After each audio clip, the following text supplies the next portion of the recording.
කාටවත් මම දෙයක් වෙන තරමටම ඔයා පස්සෙන් යන්න එපා. කෝල් එකක් ගනිද්දි කට් කරනව නම් මැසේජ් එකක් දැම්මම සීන් කරන්නේ නැත්තම් තේරුම් ගන්න. ඔයාට තියෙන අමාරුව එයාට නෑ කියලා. අමාරුවෙන් වුණත් තේරුම් ගන්න. එයා ඔයා ළඟ ඉන්නේ කැමැත්තෙන් නෙමෙයි කියලා. සමහර මිනිස්සු ඉන්නවා එයාලා අපිව ඕන කියලා කියන්නෙත් නෑ. එපා කියලා කියන්නෙත් නෑ.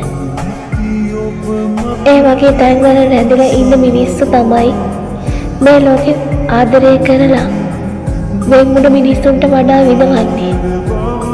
ඊට වඩා අඬන්නේ. ඔයත් ඒ වගේ තැනක රැඳිලා ඉන්න කෙනෙක් නම් එයාට එයාගේ නිදහස දීලා එයාගේ සතුට දීලා ඔයත් ඔයාගේ සතුට හොයාගෙන යන්න.